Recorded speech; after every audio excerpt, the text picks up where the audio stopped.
The reading from the 9th chapter of Mark. 6 days later, Jesus took with him Peter and James and John and led them up a high mountain apart by themselves. And he was transfigured before them. His clothes became dazzling white, such as no one on earth could bleach them. And there appeared to them Elijah with Moses, who were talking with Jesus. Then Peter said to Jesus, "Rabbi, it is good for us to be here. Let us make 3 dwellings, one for you, one for Moses, and one for Elijah."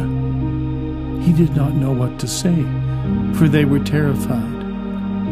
Then a cloud overshadowed them, and from the cloud there came a voice, "This is my Son, the Beloved. Listen to him." Suddenly, when they looked around, they saw no one with them anymore, but only Jesus. As they were coming down the mountain, he ordered them to tell no one about what they had seen until after the Son of Man had risen from the dead. This is a story of our faith.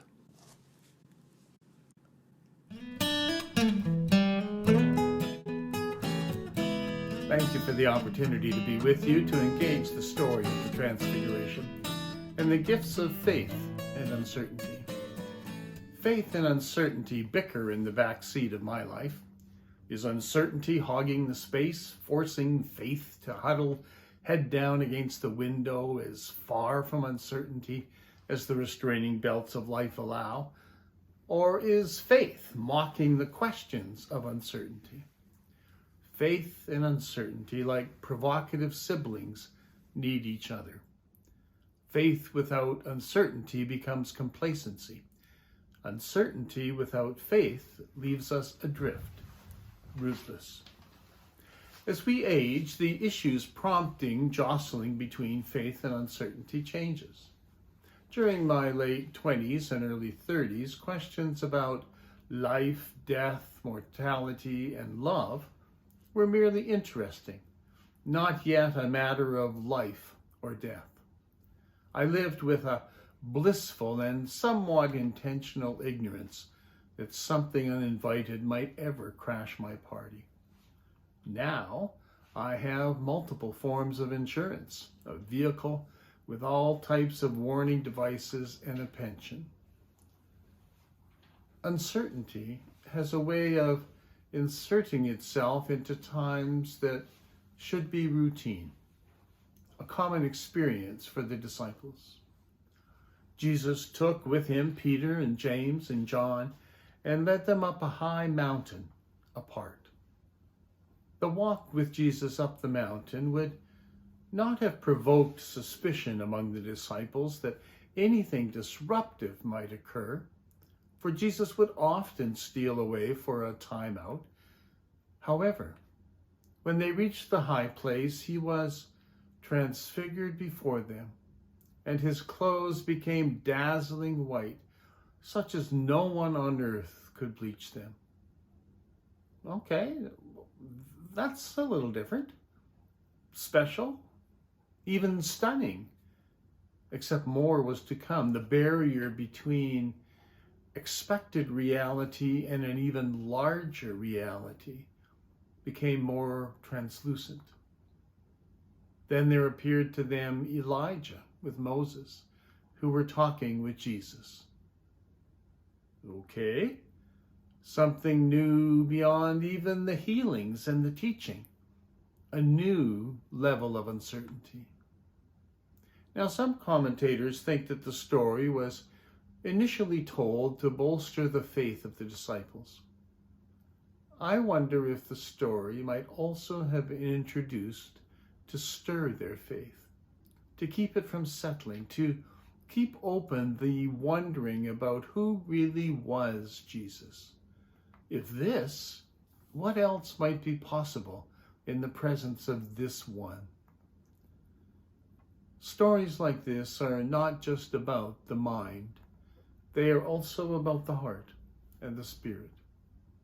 The Transfiguration story describes a multitude of feelings: awe, terror, the need, almost compulsion to respond.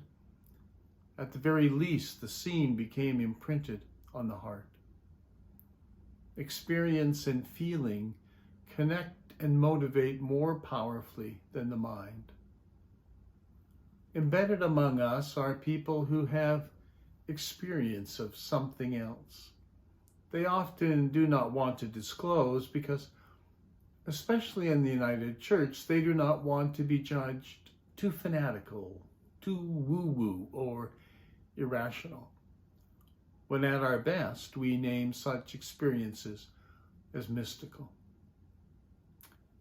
A couple of weeks ago, I discovered that the most theologically well-read and biblically scholastic friend I have for over 40 years has a strong experience of angels.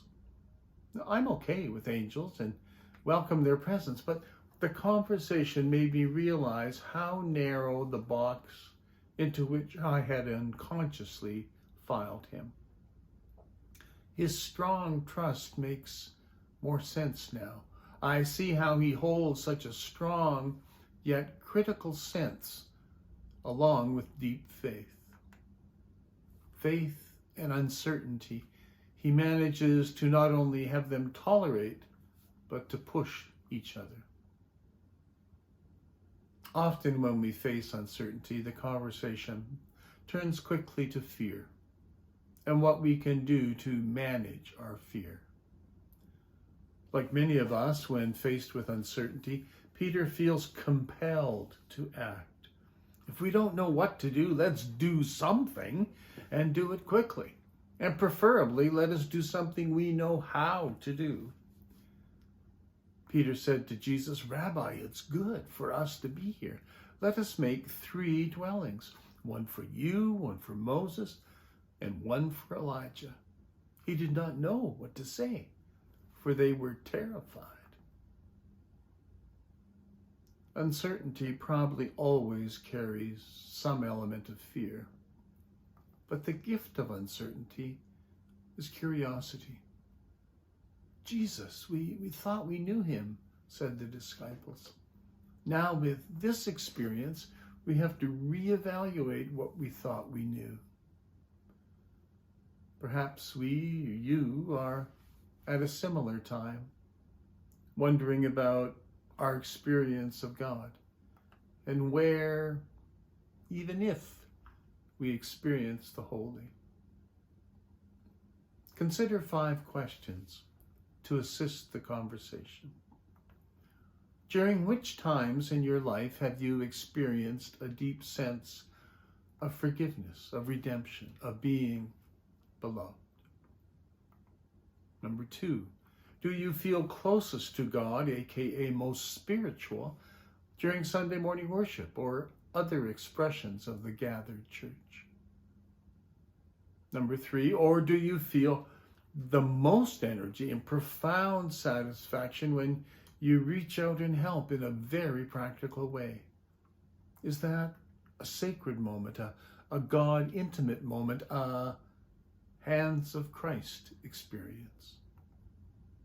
4, or how about when you become aware of flagrant injustice in God's world, a travesty that's being inflicted upon the globe or a particular group of people, and you feel outraged or saddened or called not only to act, but to change the system that would promote or allow such things? Do you recognize the one who is overthrowing the tables of the money changers in the temple? Compatriots? Number 5, sometimes do you feel particularly connected with a poem, a quote, a walk in nature, an insight, a piece of music or dance?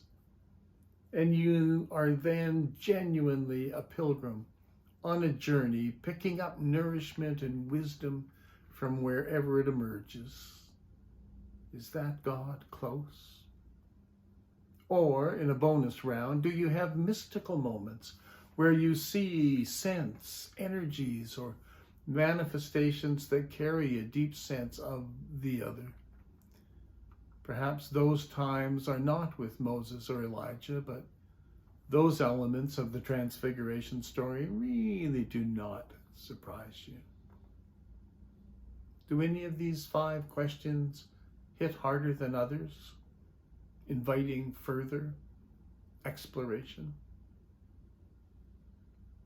God is present, often in surprising and unexpected ways that make us wonder, and that are each our own. Faith and uncertainty bicker in the back seat of my life, sometimes annoying, other times I know them as gifts. I love them both.